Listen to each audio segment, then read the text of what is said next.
So good morning. Welcome on my behalf. Thank you very much for joining this session. Good morning, Europe. I always like to say that at the beginning of these sessions because we know there is many participants from across Europe and even beyond, actually. More than 200 participants registered for this event. So there will be a few more dropping in, I assume, in the coming minutes. Welcome to this webinar. The webinar is brought to you by the data.europa Academy, an important part of the European Data Portal. That is an initiative that is made possible by the European Commission, DG Connect and Publications Office in particular. And the European Data Portal is basically the official portal for European data, committed to increase awareness of open data, promote its use, reuse, open data research, and also learning around it. My name is Niels van der Linden. I work for Capgemini Invent. I'm your host for this meeting.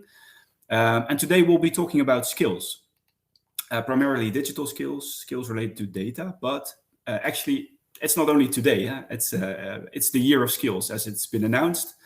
And it's a topic that I believe has received broad attention, not only in this year, but already in many years before us. It has become one of the major priorities for governments, industries, academia, associations, and everyone across Europe to move forward. I believe the announcement that this is the year of skills only underlined the importance it has, and I think that's also for a reason. Our economy and society is increasingly digital, and at the same time we still face severe skills shortages. It's important that we make sure that every citizen can participate in a digital economy and society from an inclusion and participation motive. But we also need a workforce that has the right skills that are in demand in industry, so they can contribute to growth, to innovation, to increase competitiveness and the like. So more the economic point of view. So everything related to lifelong learning, to and upskilling, those are crucial concepts to secure our digital future and to reduce those existing skills shortages across the board. Especially if you talk about data skills, if you zoom in a little bit more, recent research published by the Commission and crafted by IDC estimates the data economy to be more than 500 billion in the coming years. But at the same time, they also warn, look, it will depend on the number of data professionals that we will be able to have to support that growth. And also there, huge shortages are being predicted, around 500,000 of data professionals in the coming years at the minimum. So overall, as introduction to this session, we've got work to do on skills. I believe our European digital economy and society should be able to count on data skills being sufficiently available. Pun intended, obviously. We have a great program for you today. Before I run you through the agenda, some house rules.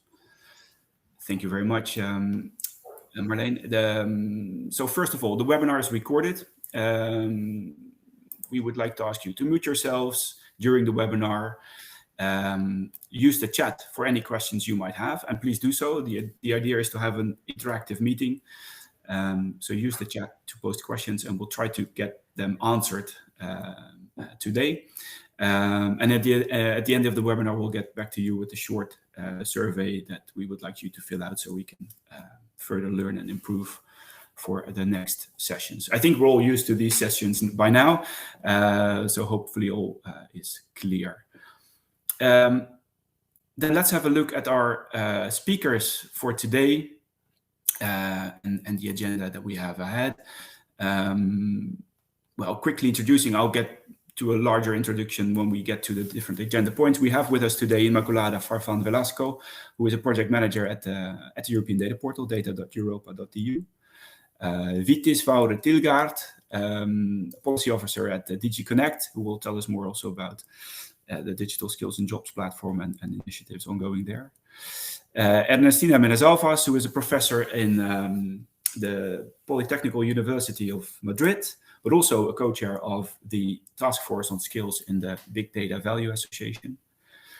And Antonio Rotundo, who is a public officer for the Italian government and also in charge of the Italian Open Data Portal and promoting the awareness and around, let's say, open data and open data skills. So a really nice set of experts in this field. And they will talk about the following. If I can have the agenda slide, please. We'll start in broad, with a broad overview of what's happening in the Year of Skills around digital skills, different initiatives that are being initiated at the European level. Vitis will guide us through that. Then Immaculada will zoom in a little bit more on what that means for data skills, for the open data, for the Data Europa Academy. It's been revamped recently. Ima will tell us more about how that how the different users of the platform and the academy can make use of the new features, and also what's coming up in the coming time. Then we'll loop in Ernestina and Antonio to also hear from their view, their initiatives, what they are doing to tackle the skills gaps, and also what's working and what's not working. So both from, let's say, European, but also a national level. And we'll engage in a panel discussion with all four to learn from them, their views. And also that is the opportunity for everyone in this call, all participants, to contribute and ask your questions. That, in short, as an introduction to today, the agenda, I suggest we start with the first presentation, which is made by Vitis Tilgaard, who's been working for the European Commission for 5 years, part of the DG Connect team, notably, and working on digital skills, including the Digital Skills and Jobs platform and coalition that is behind it. Vitis, may I give you the floor? You may. Thank you so much, Nils. And good morning, everyone. So I'm Vitis Fortego, and I'm from the European Commission's DG Connect. And I am working in the unit responsible for interactive technologies and digital for culture and education. And as Nils said, I'm part of the team that deals with digital skills. Next slide, please. So the theme of this webinar is the European Year of Skills, and I would like to tell you about the year, but also more specifically about digital skills and the initiatives that we are both having now and are preparing at EU level in the context of the Year of Skills. Because it's never been more important to put focus on digital skills, both basic and advanced, and I'm going to tell you why. Next slide, please. So let me start by setting the scene. Today, 90% of jobs require some level of digital skills, and millions of companies, particularly SMEs, are struggling to find digitally skilled workers. But there's also a lack of ICT specialists. More than half of EU enterprises that are recruiting or have tried to recruit ICT specialists have had difficulties in filling their vacancies. And in addition to this structural shortage of both ICT specialists and sector specialists possessing advanced digital skills, there's also still a persistent gender gap, as only a small share of ICT specialists and graduates are women, and that can have an effect on the way digital solutions are both devised and deployed. Moreover, there's a particular need to recruit more ICT specialists in Europe to fulfill the needs in industrial ecosystems that are relying heavily on cutting-edge technologies, such as automotive, aerospace, electronics, as well as in critical technologies for all sectors like data, cybersecurity, and semiconductors. And to name one concrete example, around 200,000 cybersecurity experts are currently missing in Europe, whereas the EU needs a bigger pool of these kinds of specialists to protect our businesses and the public services in Europe and to design the cybersecurity solutions of the future. Also, innovations and breakthroughs in different areas like artificial intelligence, robotics, or 6G will unleash a further wave of demand for new generation of advanced digital skills, like skills in AI, in machine learning algorithm, Internet of Things, big data analytics, cloud computing, cybersecurity. That's just name of a few of them. So we're currently facing a huge digital skills gap in Europe, which if we don't take any action is going to continue growing. So here on the slide, this is the digital decade. So in 2021, 54% of the European population had basic digital skills, and there were about 9 million ICT specialists in the EU. And as I just mentioned, we need to increase these numbers. So that's why we have set targets at the EU level in the context of the Digital Decade Policy Program for 2030. And we want 80% of the population to have basic digital skills, and we want 20 million ICT specialists in Europe by 2030. Now, these targets are part of a larger set of objectives under the Digital Decade, and we're going to publish a report every year until 2030 to take stock of how far we have come in achieving the targets based on input from member states. And the first yearly report will be published in June. Next slide, please. So as you can imagine, reaching the targets we've set will not be easy. And that's why we have developed a set of actions to help support member states. And so I'd just like to go through a few of them. First, we have the Digital Education Action Plan, which builds on the lessons learned during the pandemic. And it focuses on a set of concrete actions to achieve its twin strategic priorities of fostering high-performing digital education ecosystems and of enhancing digital skills and competences. We also have the European Skills Agenda, which is a 5-year plan that supports the green and digital transitions with initiatives like the Pact for Skills. And it helps mobilize the private sector and other stakeholders to upskill and reskill Europe's workforce. And under the Pact for Skills, which currently counts over 1,000 members, 14 large-scale partnerships in strategic sectors have been set up with commitments to help upskill and reskill up to 6 million people. And there's also a large-scale partnership for the digital ecosystem, which focuses on the shortage of ICT specialists and of gender imbalances in ICT, and which aims to attract more people to the digital industry. We also have the European Pillar of Social Rights Action Plan, which supports the development of basic digital skills for the workforce. And finally, the European Industrial and SME Strategy, the European Strategy for Data, and the Coordinated Action Plan on Artificial Intelligence also include actions targeting improving digital skills among the population and workers. Now, in terms of funding, member states are making use of the Recovery and Resilience Facility to support measures and reform in the area. And around 17% of the RRF expenditure dedicated to digital objectives is dedicated to digital skills development. So that represents 22 billion euros. Through our funding program, the Digital Europe program, we notably support advanced digital skills by providing funding for the development of highly specialized education programs and courses in digital technologies to make Europe world leaders in the training of data engineers, of quantum scientists, or cybersecurity experts. And with our first 2 calls for proposals, we've already supported almost 250 organizations in the EU, among which many universities, research centers, and businesses. And together they're going to design the new education programs and courses to train more Europeans to become digital experts.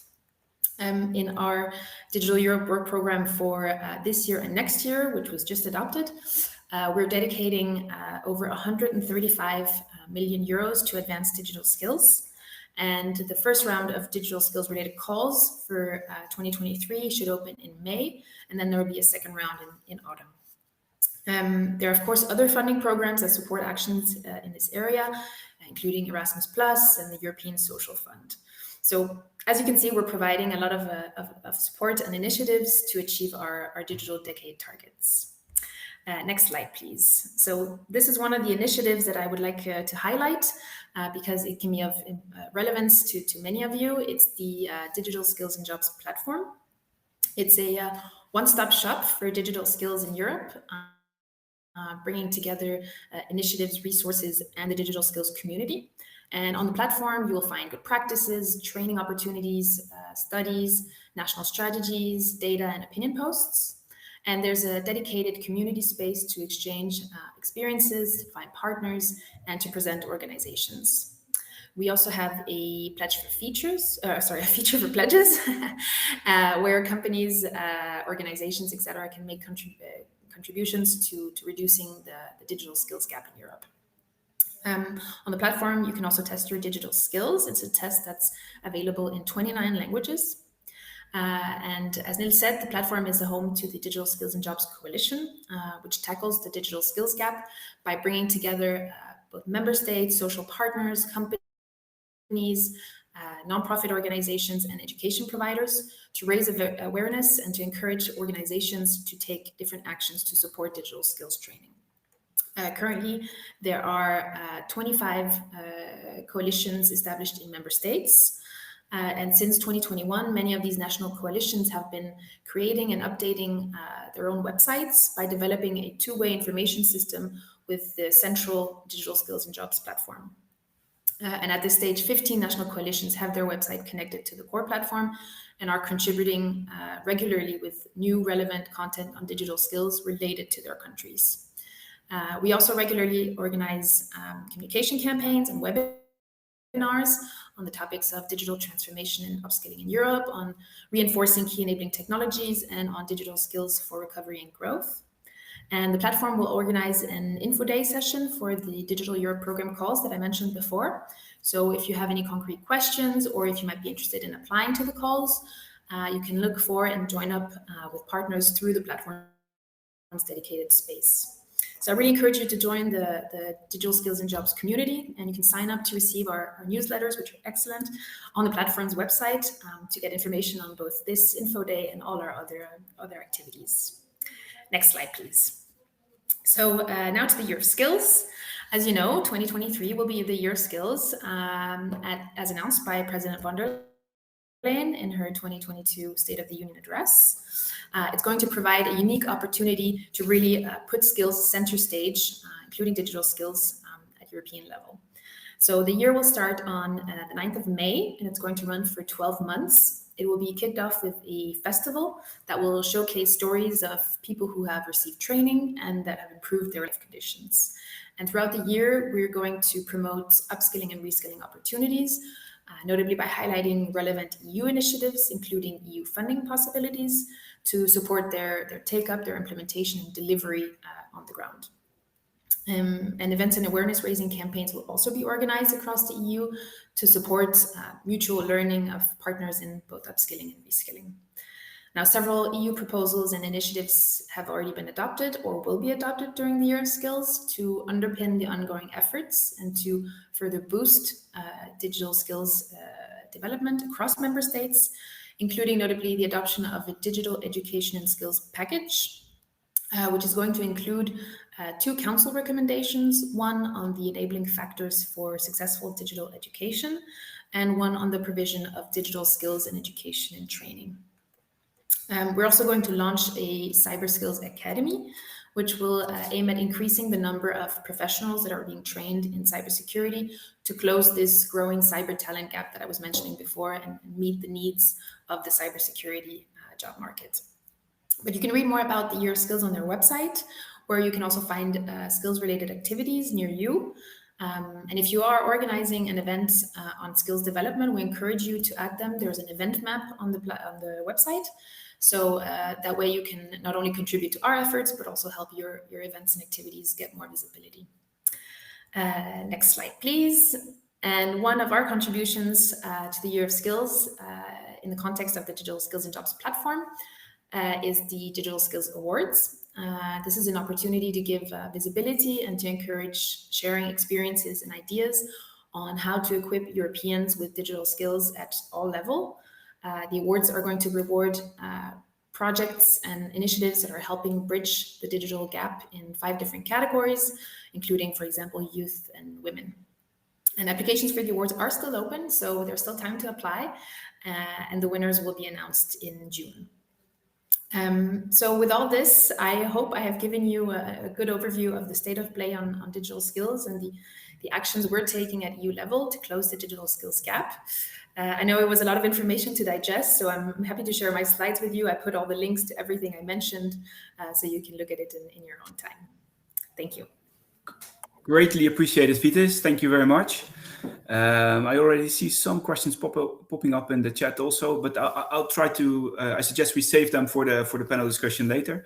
Thank you very much. This provides a really good and broad overview of what's happening actually at the European level to boost digital skills in general, I would say, across the board.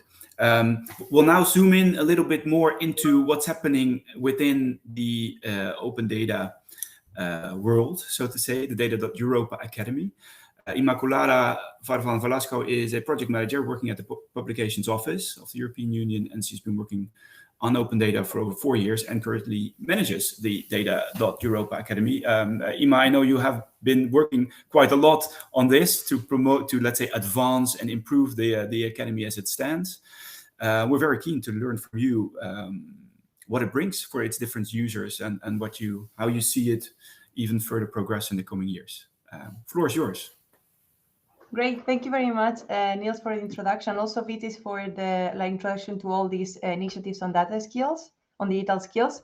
In this section, I will, as Niels was mentioning, going to zoom in into open data, like what happens when you are learning on data sharing as such, and this specific aspect, and what is the role of data.europa Academy for it, and what are the benefits for you on this aspect. So first of all, about why should we learn about open data?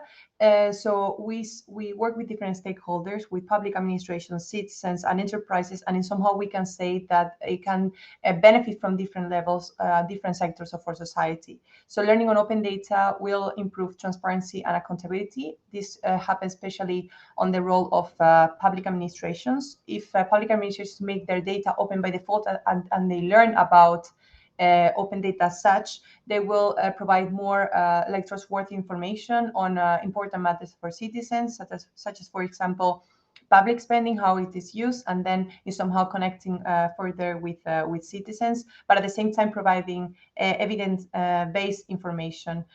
So that's why they should know about open data and learning about it.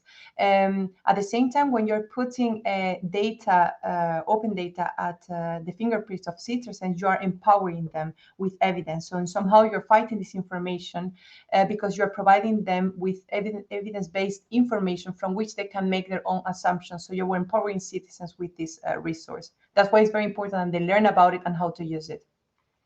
And then at the same time, with provision of these data sources, you are fostering value creation. So you're putting this resource available for enterprises. We see that there's a change towards EU data economy.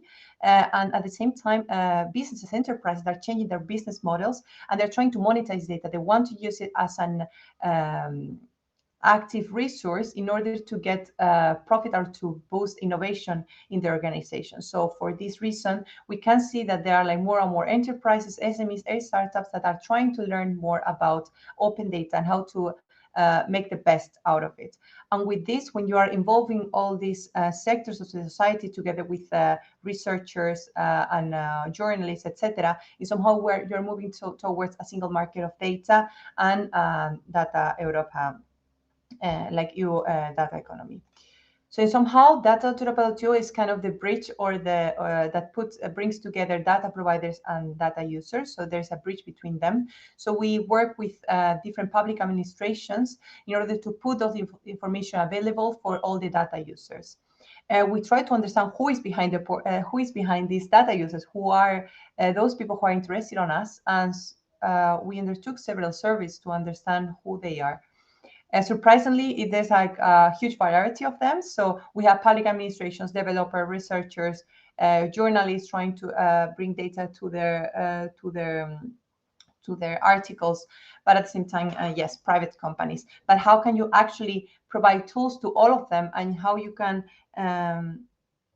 guide them through data.europa or through open data in a way that they can take the most important information or the key learnings that they need for the day-to-day activities. So in this case, we developed the Data.europa Academy. That is your learning hub on open data. So it's available for all of you on data.europa.eu. And that's why we organize this event. So we want to not only be a single access point to information from public administration, but we want to provide a knowledge center on open data and how to exploit it from different perspectives in terms of governance, quality, etc. In order to make sure that we provide the learning material that our users need, we need to understand them and interact with them a lot to develop the lessons according to their needs. That's why we have many feedback rounds. We interact with them. We want to hear from you on what do you need to learn about, and then we will try to develop something on Data.europa Academy for you. And with this, we expect to upskill and educate our users on open data at different levels. And with this free access portal that you all can have access to. But in terms of the tool as such, the data.europa Academy, this portal, what's in it for you? So I was mentioning before about the fact that we have a wide variety of users. So sometimes it's a bit difficult to really provide an answer to all the needs of all the sectors of the society, but we bring together all the different audiences with the courses and the learning material that we have.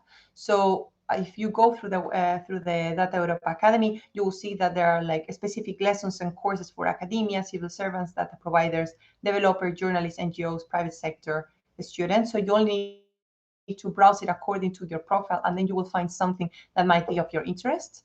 It doesn't matter whether you are intermediate, beginner, advanced level of open data. There's content for all of you, so you can get introduced to the key aspects of open data and why you should care about it, or you can get into more advanced topics such as data governance or data visualization or data quality. At the same time, we clustered them with different topics like core themes, so business communication, impact, legal, policy, portal, and quality, because we saw that these are like the key themes in which open data moves across all the sector. So in a nutshell, we have this kind of learning path with 11 different courses that you can see here on the slide, with 60 different lessons. And these lessons can go from webinars, reports, reading material, slides such as the one that we will make available later on, and e-learning. So I invite you all to go through it to see what you can extract from it. As Nils was mentioning before, we got some last minute some updates at the end of last year in December. So we had over 200 lessons, not from the beginning of the life of data.europa.eu, that it was in 2021, but all the initiatives and all the learning material that we produced from the publications office on open data from several years until now. So it was like a very intense exercise, but now we did an exercise of regrouping all of them into these 11 courses to provide a coherent learning path. At the same time, we improved the metadata and editorial content to improve the general user experience, so they can find easily what they want and they need, and enhance the filtering option according to the expertise profile and different keywords also in all languages. And at the same time, we provide a new visual identity with graphic designers experts, so you could see yourself, guide yourself easily inside of the platform. As I was mentioning before, it was very important for us to understand our audience and also organize ourselves in a way that it was making sense for the future, for the upcoming months. So by the end of last year, we also wanted to hear from the users of data.europa Academy, what are the type of content that you're interested in, and what are the key trends and topics that are now in the open data ecosystem in the whole discussion. So according to that, we are developing different webinars and content according to it. So this year you will see more discussion, panel discussions and reports on data spaces, what's the role in it, why they are important, and what's the context in the overall data ecosystem. We will dive into also the open data maturity in Europe, in which Antonio Rotundo participated from the part of Italy. So we're going to highlight the stories from different countries in terms of open data, what are the different initiatives in terms of quality, policy, etc. We're going to understand and share best practices across countries. Also, in order to support enterprises, we will show stories about real use cases. So we will invite EU Dataton teams and another enterprise to explain how they exploit the data, how they change their business models thanks to open data. At the same time, with all the pieces of legislation that we are seeing around and they have been adopted recently, we want to understand what's the future for them, how it's going to be shaping our data economy. So we will have also specific sections for policy and governance. And then very briefly, we'll have two webinars happening in April. on the Open Data Maturity Report and the quality dimension, inviting member states. That is going to take place on the 18th of 2023. And also the stories on use cases, but focusing on an economy that works for all and promoting a European way of life according to these political priorities. So last but not least, the Academy is constantly evolving according to the needs of our users. So there will come more user features, and we will develop a certification exercise when you are completing a course, so you can get a certification from data.europa.eu. We will work more on the metadata, and we'll provide the new software as we're using NoClick meeting for that. And then we'll have more targeted webinar content. So you will see more specific webinars and training material according to the 11 courses, from quality to governance, data visualization, etc. And with all of this, I want to thank you all very much for your attention, and please feel free to drop your questions in the chat. Thanks, Ima. Thank you very much. A very clear presentation, and you're already getting quite some positive support in the chat. I can see from people really evaluating this portal. And to answer some of the questions, I mean, the Academy 2.0 is just launched, so I think we're at the beginning of a journey to promote it and create more awareness about it also in Europe. There's also some questions for you, Inma. Maybe already good to have a look and prepare. I suggest we also come back to that in the panel, so we really can open the floor and go around. Thanks for that. We'll move now to more or less to the panel discussion. But first, I'd like to introduce to you our other two speakers that are with us today. The first of them is Ernestina Menezalvas. Ernestina, if I read your bio, it would take me years, right? So it's quite long, but it's clear from your bio that you are an expert in computer science, in data analytics. You've been publishing all kinds of papers on this in scientific journals. You're very active both at the university in Madrid, but also in, let's say, the European community within the BDVA and other European projects. Well, I'd like to give you the floor to introduce yourself a bit more, and also the projects that you're currently working on that are relevant for this webinar. Thank you, Niels. And well, first of all, thank you for this invitation to this seminar that is it's been so interesting.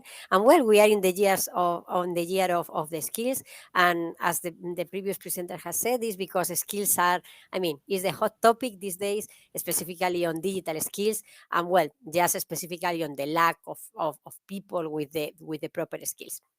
Well, we have been working together with Niels for years, as he was saying, just meeting in other forums, and well, just dealing with this topic for many years, because everyone was seeing that this was going to happen, because we had this revolution that we are having, and of course there is this social pain that comes after the revolution, because of course the population, all the society has to adapt and has to engage with the new skills. So well, just very briefly on my side, I'm a computer scientist from my background, and I have been working on Universidad Politécnica de Madrid, and well, just teaching on data analytics, databases, and all related to data for the last 25 years.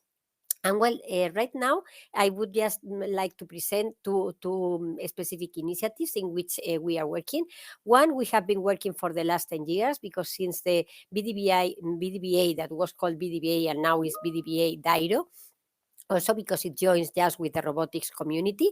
This association, is just in charge, as you know, just dealing with all the big data issues and so on in Europe. And it has different task forces. And one of the task forces, task force number 9, is just on skills. And here I am leading this task force right now with Brendan Rowan. And the main aim of this task force is just trying to be the voice of artificial intelligence and robotic skills demands across across Europe. So, well, I mean, what we are just trying to do is just bridging the gap that there is between technology development, the generated skills demands, and the route to developing the talent required to make the adoption of the next generation of federated intelligence and data systems, data spaces, and robotics technologies in a large scale. Very shortly saying, what we are just trying to aim is just joining forces between academia, between companies in a win-win situation. So, well, the main goal, as we have just been said in the previous speeches, is just, well, to train people just with the proper skills for the next years. So as I am saying, I mean, you can just join whenever you want, or just enter in the BDBA page and just see what we are doing. I mean, we have monthly meetings, and we are just trying to catch up with all the things, and, well, all these interesting issues. We will just, of course, just make the community aware of all these new initiatives and so on, because this is what is our main goal there. Then I wanted also just to present you a project in which we are working. This is from the Digital Europe program. And this is a project that is called LEADS. LEADS stands from Leading Europe's Advanced Digital Skills. And, well, this is a project that started last October, and it will be running only for 18 months. So it's not a very long project. And in this CSA, because it's a coordination support action, well, the main aim is just, on the one hand, just to analyze which is the offer, which is the demand, just analyzing which are the gaps, and then, well, just to try to create a sustainable and dynamic and scalable ecosystem that foster the broad engagement, collaboration, synergies, and exchange of knowledge and expertise toward new learning opportunities, including the current and newly well-established initiatives as the one that we are seeing. So, well, also we are going to conduct different workshops, and well, if you want, just you can catch up also in the webpage of the LEADS project. So I think for the moment I'm going to stop here. I don't want to take all the time, just because I think we will have a very interesting panel later. Thank you. Thank you, Ernestina. Thank you very much for that introduction, and we're very keen to learn more in a couple of minutes also on let's say, the concrete initiatives that come forward from this, and what it might mean for people that are interested in further skilling in this area. Before we do that, I'd like to introduce also Antonio Rotundo. Antonio, if correct, you are here. Yeah. Very good. Just to shortly introduce you, you work for the Italian government, for the agency AGIT, in the data and database management service, and you're involved in the open data portal, and also there involved in all kinds of activities to basically promote awareness of open data and develop and increase skills in that area, if I'm not mistaken. But I would like to give you the floor to shortly introduce further what you're taking on in Italy.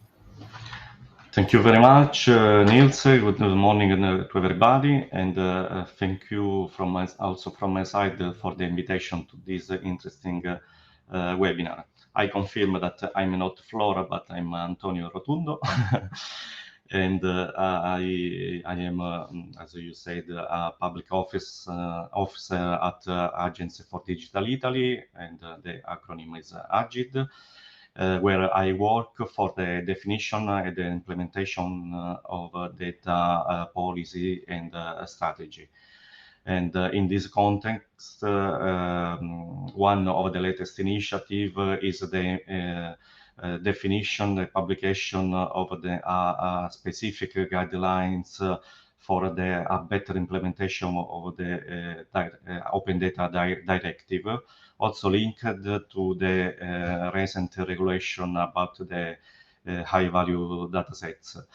AGID is also in charge, as you said at the beginning, in charge of managing the two data portals, the two national data portals that are the portal for open data and the portal for special data, that are two portals, two interoperable portals, in the sense that they are linked and they publish and make data set both open and special data available for all users.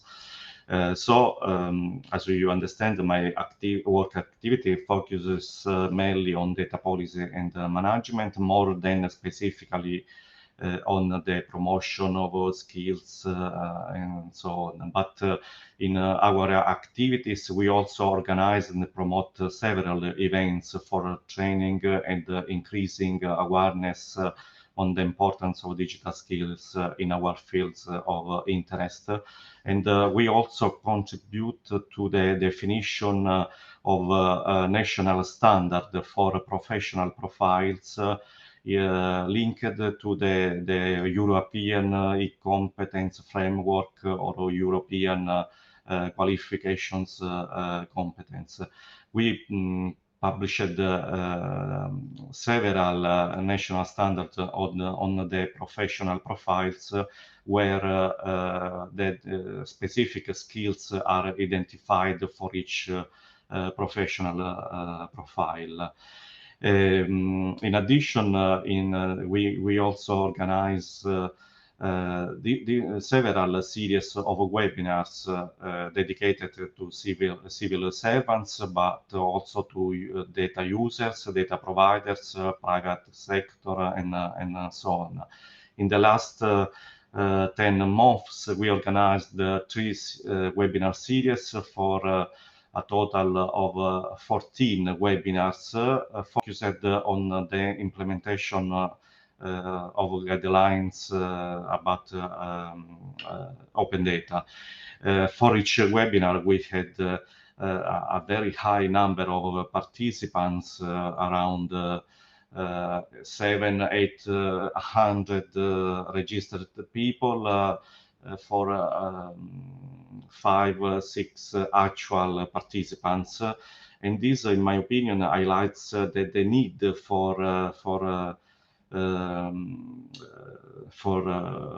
knowledge and training, although the topic of open data has been widely debated and dealt with for years now. Moreover, in the last few months, the first edition of a massive online open course on open data was held with about 1,000 participants.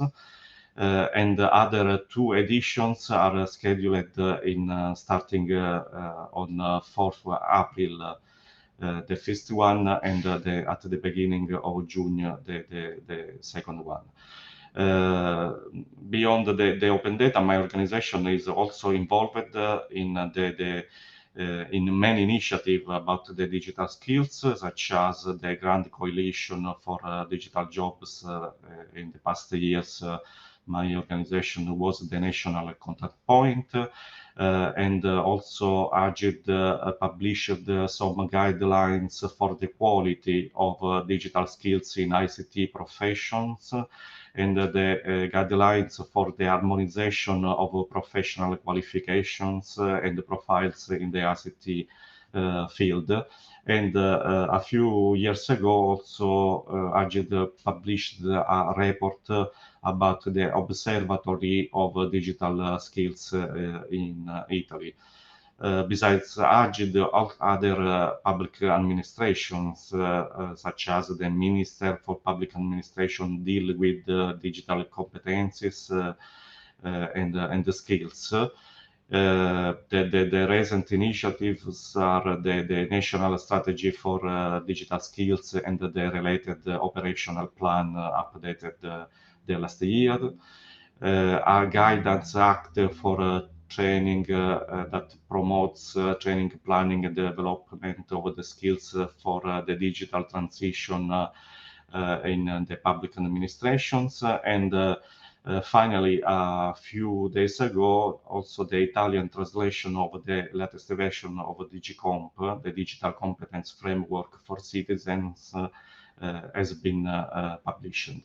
This is more or less the initiatives at national level related to digital skills for open data and in general for other sectors. Thank you. Thank you. Thank you very much, Antonio, for that introduction. And indeed, it's great to hear also that there is indeed a huge demand for developing these skills. I think that's a really good way to start. Maybe I would like to kick off the panel a little bit with a more general question to understand and to bring everyone on the same page. So if we talk about data skills or open data skills, what are we actually talking about? Would it be how do they contribute to personal development and growth, for instance? I would like to ask that question first. And then the second question would be more, I think also for Vitis and Ima, if we talk about European platforms, how can they actually help in providing people a way to navigate from assessment to a certain course so they can actually upskill? I think that's one of the things that would be relevant. Maybe Antonio or Ernestina, could you share with us what your view are? What are we talking about when we talk about data skills and open data skills? Sure. Well, I mean, in fact, we have been working. This is great that you asked me because, in fact, as you know, IDC, that I think someone were mentioning just reports from them, they are part from the LEADS project, and this is the first task that we have been doing in the project is just analyzing what are digital skills and in particular data skills. And we have just ended up just with several skills that we have there. And in fact, well, we have the IoT ones, the cloud and edge computing, but in data skills, data science skills, we have just to think about what it has to do with all the profiles that is all the timeline of a project of data science. So we have all the skills that are required from data collection, data curation, data preparation, data governance. This is very, very important because, I mean, governance is part that has to be there in all the projects now that also will be just on the cloud, on federated learning. And then we have data analytics. And in data analytics, we have all the broad scope from, well, what we are calling artificial intelligence techniques, but also just statistics, mathematics, and just to do this analysis. And then, of course, all the validation. And then we go just to the decision support part in which we deploy, and we have all the applications, all the skills that has to do with the application and deployment of the decision support systems. So, I mean, it's just all these skills when we talk about data skills that has to do with the complete data lifecycle and all this process that we have. And this is going to be, I mean, we have just analyzed, and in the next 5 years, they are going to grow, I mean, exponentially. These are ones of the ones that are going to grow more in the next 5 years. And this is something that has been just seen because, I mean, all the companies, and this is the power that it has just getting employees or just as a person just having these skills, because a lot, well, I think in the first talk we were just mentioning this, that it was just the power that this 80% of jobs that will require digital skills. So I mean, it is such a power just to have these skills, just to re-skill, to upskill with all these skills, so we can just contribute to all these jobs, to all this performance. Yeah. Thank you. Yeah, thanks, Ernestina. That is very clear. And I also hear you mention that is the way you define and determine what are the relevant skills is also partly industry led in a way. So you also see what's happening in the market and then also redefine what is needed. Maybe Antonio, can you add a little bit from the open data perspective? What are the relevant? In my opinion, the first thing to do is to identify what is the audience, in the sense that if I am a user, so I can have some kind of digital skills, and the digital skills enable the user to use the data and the open data in a proper way, because he is able to understand that data and to reuse that data for his or her aim. If from the side of a civil servant or a public administration, open data skills means to understand what is the meaning of open data, in the sense what format, for example, is to be used for open data, or the usefulness of open data for business, citizen, and civil society, because open data dedicated to these different audience can be also can imply also different digital skills, for example, or what are the main actions to be taken for produce high quality data set, and how to assess this quality, and what are the main actions to be taken for publishing open data, in order to let the users to use them in a right way. At a manager level, for example, understand digital skills can enable the comprehension of the organizational implication of using data, and also use data for example, for taking the right decisions, above all for policy makers and so on, and also to understand what are the impact of data and open data, for example, in the administration's internal process, because the open data can also, it means also to adapt in the internal process to a better production of open data, and these imply specific digital skills. Yeah. Yeah, that's a good point as well. It also has an impact on the organization if you want to move forward. Thanks. So now we have an understanding of, let's say, what we are talking about. I'd like to bridge, and also there's some questions in the chat. For instance, if you would be looking for a certain, let's say, in a data analyst training, that's one of the examples given in the chat. I think that is where also the European platforms or national platforms come into play. They can help navigate users towards relevant materials. I'd like to ask Inma how that happens, how that works on the data.europa Academy. And maybe Vitis, you also mentioned there is an assessment on the Digital Skills and Jobs platform. I would say both might have a good answer to that question. How can users find the relevant training that they need? Okay, so regarding this question, actually something that we're trying to give more importance to, because as I was mentioning before, it's very difficult to respond to everybody's needs. That's why, like, interacting with them, this user interaction is essential, because you need to hear from them in order to create specific tools and learning material according to them. I'm happy to see that in some of the questions that were placed in the chat, for example, regarding how to clean up your data, how to make sure that the data is accurate, and about European countries, what is the role that they're doing. We have the resources to respond to this question, which means that we were listening in the past to these trends, to these needs, and according to that, we developed the data metadata quality, the data citation quality guidelines, the data in publications guide, in order to solve all these things. So, which means that we're going on the direction to respond to these needs.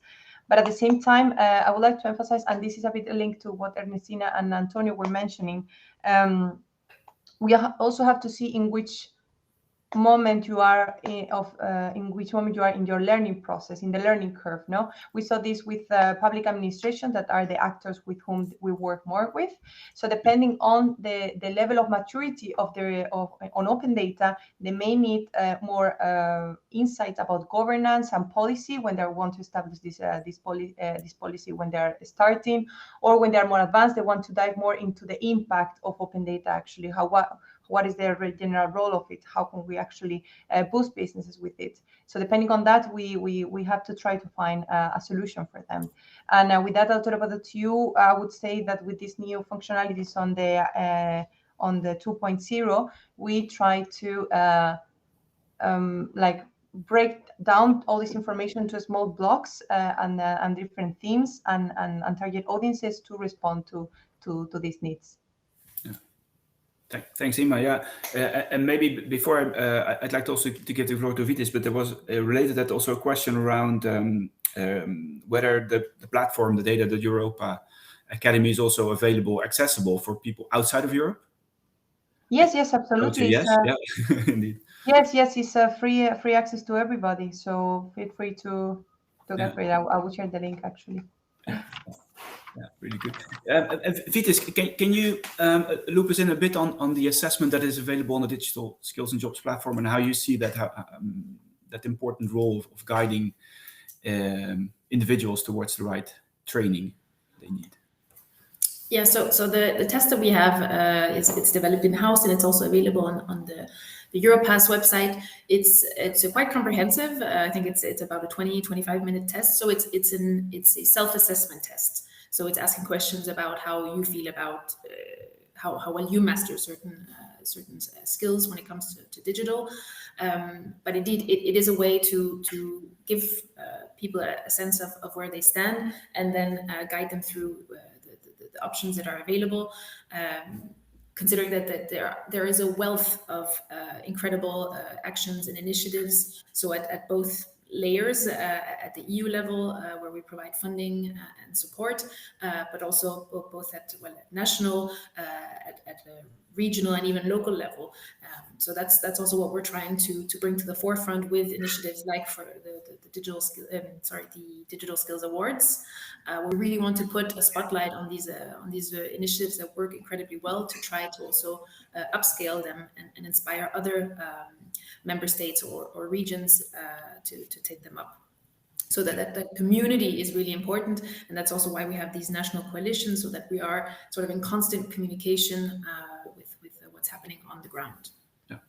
I'd like to get that back to that a little bit later, how that works and how you mobilize the ecosystem. I think that's also an important element of this discussion. But before we go there, I'm not sure if Antonio or Ernestina would like to add something on to this question. It's a bit navigating the cameras on in this webinar, but if not, then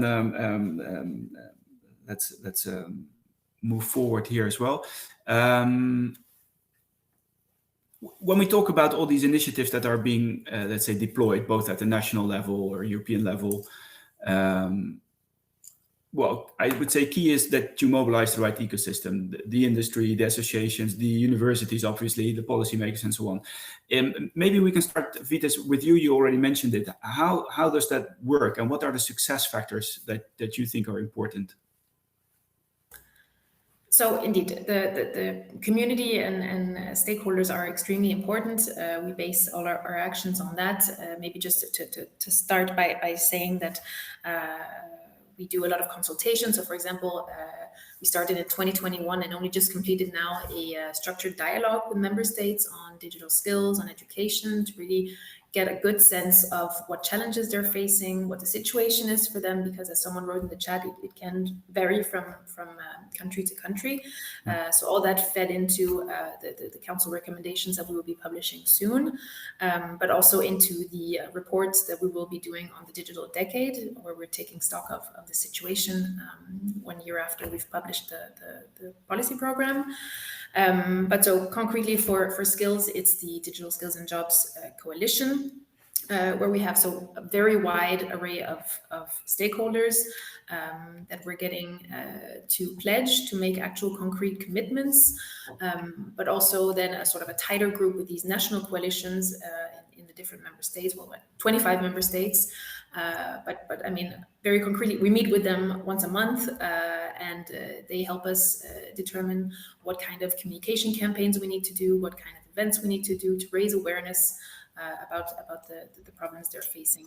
And this sort of stakeholder communication happens for every area. I mean, there's even one for digital education. So this is a bit outside the remit of what we do in DG Connect. That's more for the Director General that deals with education. But I mean, for digital education, there is a European digital education hub. And yeah, so there's very intense communication to get a sense of what's going on the ground. Thanks. Antonio, I would be curious, how does that work at the national level? Yeah. How do you bring everyone together and make sure you have the right also? Yeah.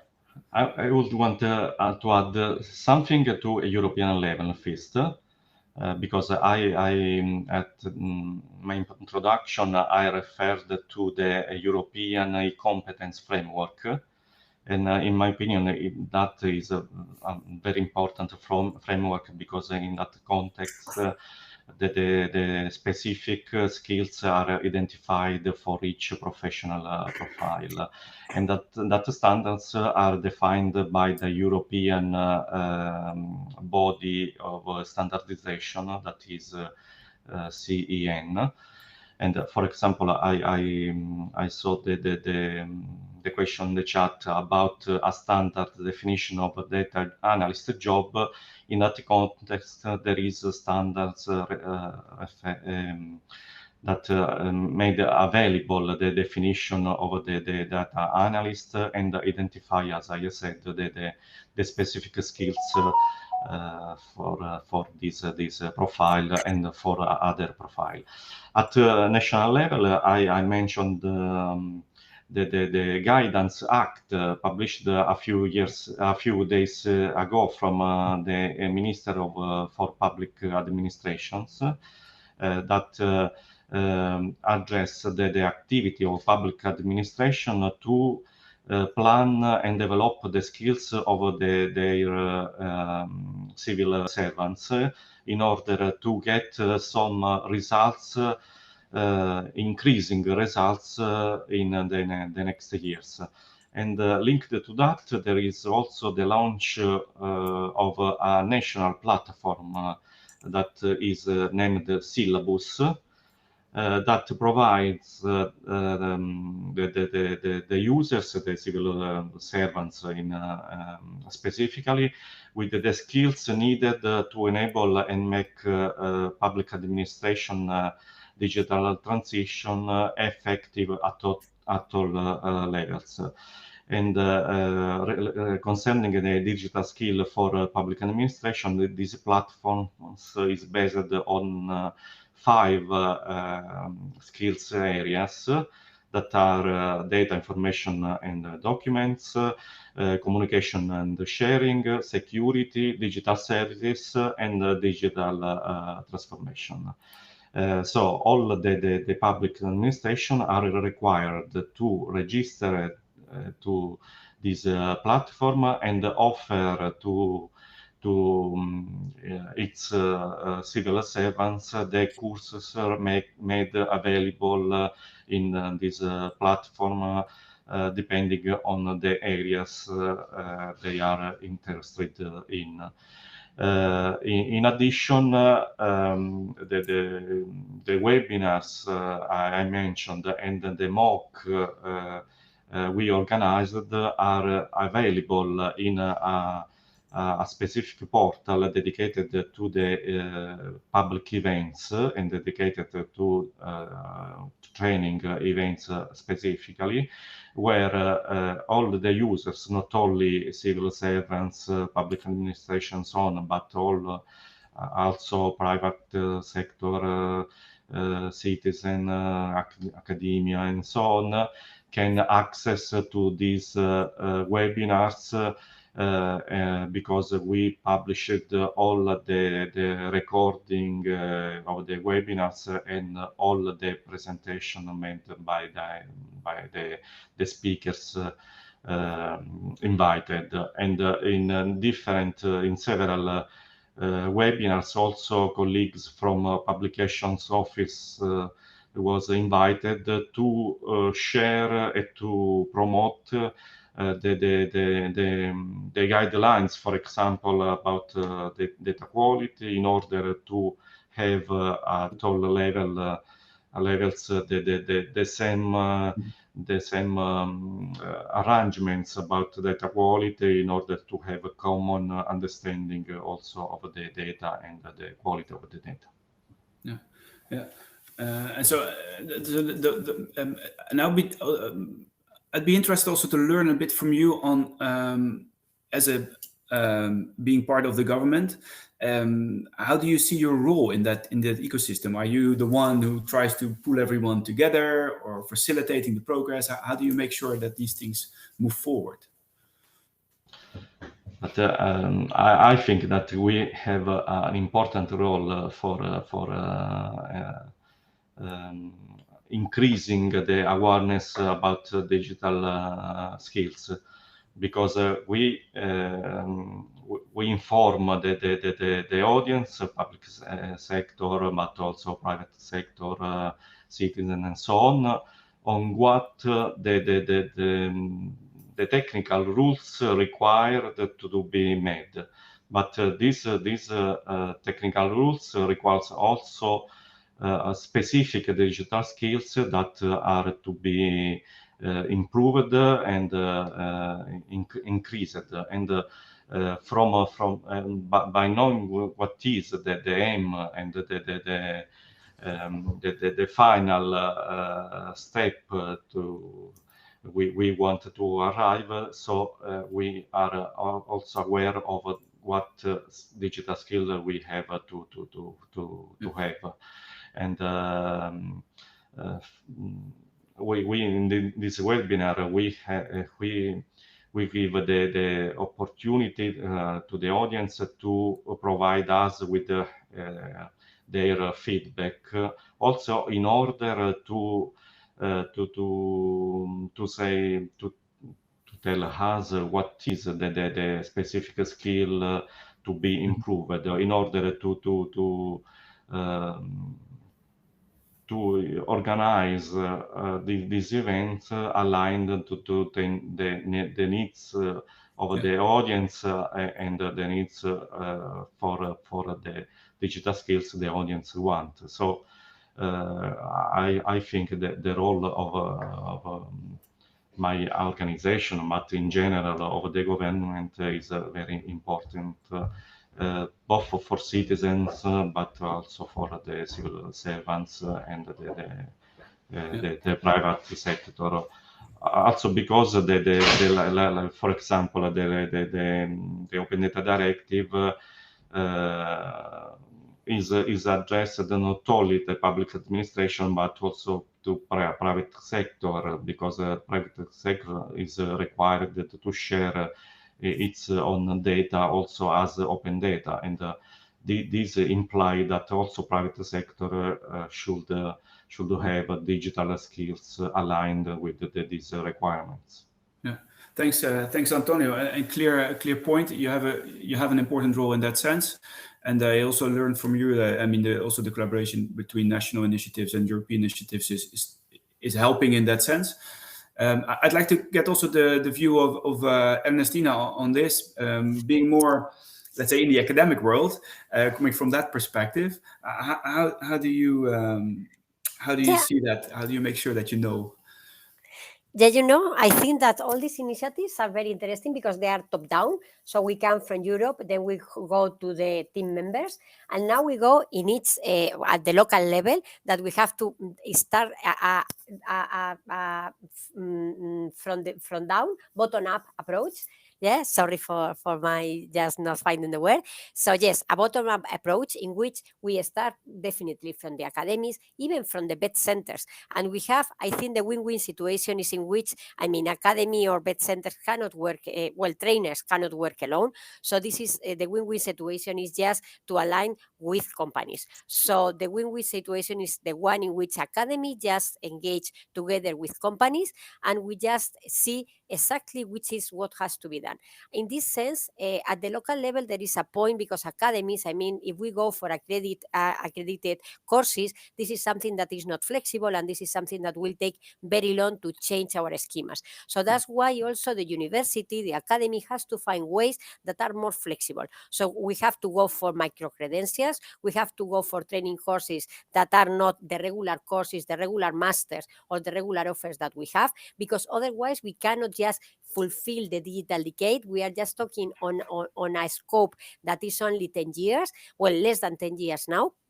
And in order to be able to train all these people with these evolving needs, because we have just not to forget that all these skills that we are talking about, data, or all the life cycle, will be moving and evolving along the next 5 years, 10 years. So in order to be just catching up with the evolution, we need to be very flexible. And this is something that we have also to communicate to all the people. I mean, to the policymakers at the national levels and to the policy makers at the academy levels. Let's say the ones that are program directors, the ones that are responsible to create new courses at universities.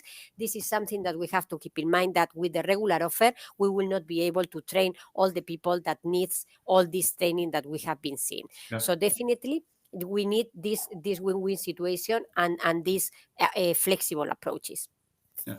Yeah, and it brings me also to one of the questions also put forward in the chat, which is around, okay, if I interpret the question from Mr. Meyer,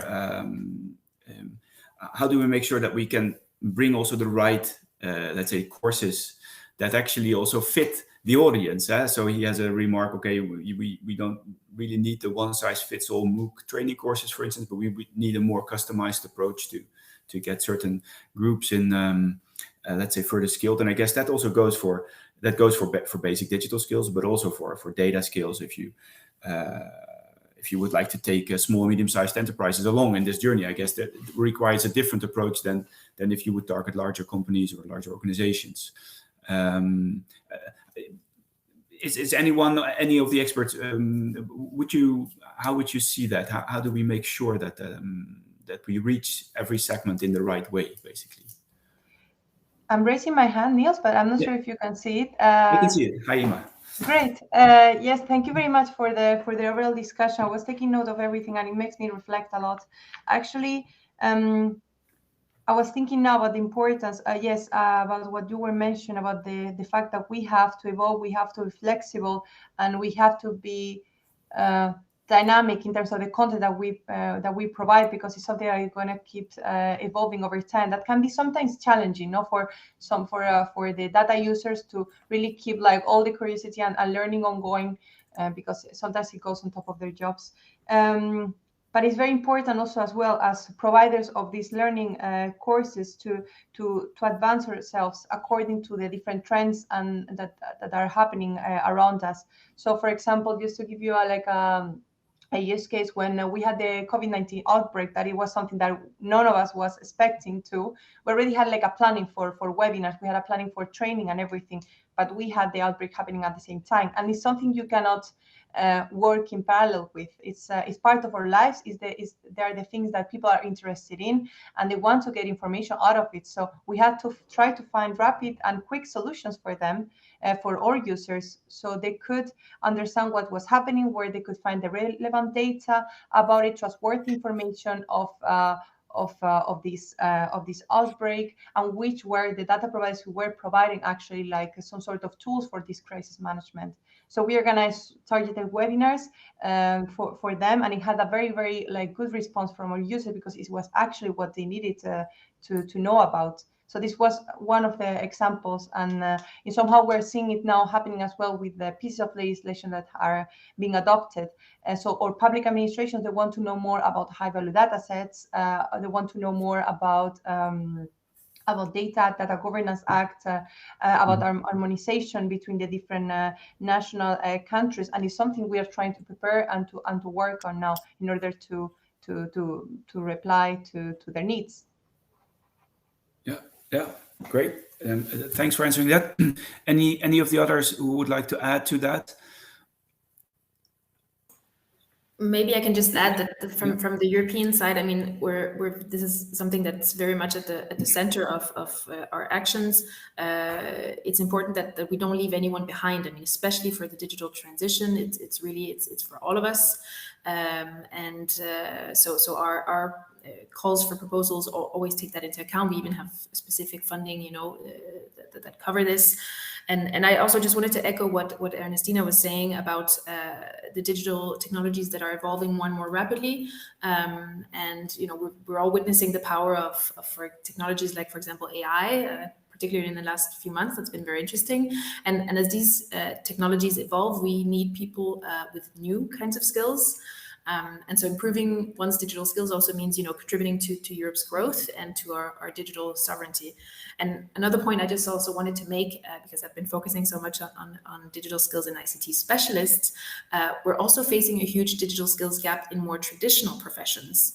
So there's a particularly high need to equip sector specialists with advanced digital skills, like, for example, medical doctors who are increasingly relying on advanced technologies, like, for example, AI to provide more accurate diagnosis or to process the data of their patients in electronic health records. Or even farmers who are using advanced data analysis to optimize their production processes. And in fact, recent research even showed that there's a rising demand for digital skills in non-tech industries, and that the demand for sector specialists with advanced digital skills is actually higher than the demand for digital specialists where digital is the core of the job. So it concerns us all, and we need to make sure that we don't leave anyone behind. Yeah, that is clear and very important indeed. I mean, if we talk about IT specialists, it's not just in IT. Actually, there's more people working in regular and other sectors than in IT. So it's a huge challenge in that sense. I see we're already, I mean, we can talk for hours on this topic, I'm pretty sure about it, but we're running towards the end of the webinar. So before I like to ask all the speakers to have a short, let's say, closing statement, your advice, your recommendation moving forward, I would like to have a quick chat view of the chat, if there's any things that we have missed so far, but I think we tackled most of it. And so, yeah, and if there's things that we missed here, then we'll try to get back to you later, also in the report out of this webinar, to make sure that everything is answered. At least you will get the presentations and the like, so you'll have also the contact details and the right links to find that. My takeaway from this webinar, I think we all agree on the importance of digital skills, on data skills. We see that there is European initiatives, national initiatives that link the different stakeholders in the ecosystem. And that is essential to move forward. It requires a certain flexible, dynamic approach as well, getting out of the traditional routines of how academia, governments, industry are organized, in order to basically customize as much as possible and reach individuals to have them, let's say, skilled to the next level. That's my takeaway from this. I would like to ask our four experts, would you have a final recommendation, a final conclusion that we need to take into account and that we can also be loud about? Ima, would you like to go first? Oh, sorry. Oh, sorry. Who's going first? No, Ernestina, go ahead, Ernestina. No, I mean, yeah, it was just, okay, so, well, I think that is our responsibility. Just, well, if from us, in my case, as academy, to train or to find the ways to train the people. As a person, as a social individual of the European community, it's also my responsibility to be trained with the proper skills, because don't forget that all of us has to have these skills. So I think that is just, as Vitis was saying, this is something that is in order for Europe to gain sovereignty, and we need to have all these skills, because all the jobs, and it's not only an IT thing right now, it's just transversal to all jobs, as Vitis has already said. So it's our responsibility just to be trained and to help the training. So I think that we have to make an effort and try to just engage with all the stakeholders involved in the training, with companies, with policymakers, and, well, just from an up and down approach, or just from bottom up, we have just to do that. This is possible. There are many initiatives that we have seen, like the one of Data Europa, the Job Coalition, all these initiatives, and we definitely has all the resources and we have the means to do it. So let's do, and let's work together just for this engagement. And thanks for this webinar, because no way, this is no doubt that this is one of the means to just promote and to create the awareness for everyone to take responsibility on the training of skills. Thank you. Excellent. Thank you, Ernestina, and thank you also very much for your contribution here. Who would like to follow up? Antonio?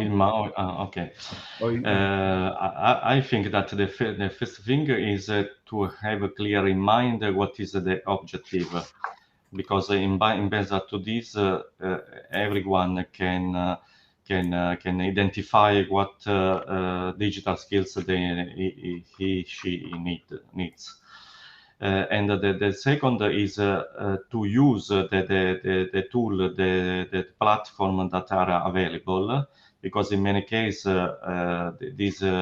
this platform are unknown to many users, many civil servants, many public administration. But in this sense, maybe we need more information about this tool. For example, I read some comments in chat that many resources available are unknown to some participants. And in this sense, we are trying to spread the initiative coming from the data.europa Academy, for example, in order to inform all the Italian national community for this opportunity. But because I think that the resources and the material, the portals, platform are available, but are to be used. Starting, for example, from the digital skills and jobs platform that is very completed and give all the information about what happens in terms of digital skills in Europe. And also at the national level, but is linked to the platform I mentioned, the syllabus platform, to plan, to define a plan for increasing the digital skills for all public administration, and define specific results in the next years in order to be reached by everyone. Yeah, thanks, Antonio. Yeah, the part on indeed also skilling the public sector officials is also an important one to take into account. Thanks, Vitis or Ima, who would like to go? Yes, I think like my main takeaways and invitation is just to keep your curiosity. It's ongoing and further evolving trend that we have all to follow. At the same time, as you can see, we listen to you, so please do not hesitate to participate in our surveys whenever we're asking you for ideas. We don't provide a solution from one day to another, but we think about them, we read about them, and we want to provide you a solution. And hopefully you will find what you are looking for in the tools we're providing to you. Thanks, Ima. Vitis, your last words. It sounds a bit. That's not the right translation of what I wanted to say, but please go ahead. Your final. No, but I'll keep it really short. I just, with a bit of shameless self-promotion, there's a lot happening. It's the year of skills, so I really encourage everyone to get engaged. On the website you can find things on the digital skills and jobs platform. Follow the awards because there's some really great initiatives out there that we want to share with everybody. So make your voice heard and take part in the debate and all this work. So thank you for having me. Thank you, Vitis. And I think that is the key point also here. And I believe all of the four of you have mentioned that there is already so many things available actually that can help people advance. It's our joint job, I would say, to make sure that people know in one way or another via the European initiatives, via national initiatives, maybe even further local as well. There's also streams going on there. That is very important to get there. I'd like to thank you all very much for being here with us as experts. Many thanks for taking the time and for promoting the initiatives that you are leading and taking forward. I'd like to say to the audience, well, do stay up to date with everything that is going on within the data.europa Academy and the European Data Portal, but also the other initiatives in the near future. On the slide, you can see the relevant, let's say, socials where you can find where you can follow us, basically. One final request before after I close is to also provide your feedback. You can see the QR code on the slide. Please scan it, leave your remarks. Would help us to further improve next sessions. That leaves me to thank everyone for joining us. We had over 100 participants, actually, so that's quite a lot. So that is at least a good sign that we start to get the message across. Hopefully everyone here also passes on the message to another 100 people, and then we'll get to Europe and beyond Europe, actually, quite fast. Thanks everyone for joining and for participating, and until a next European Data Portal webinar.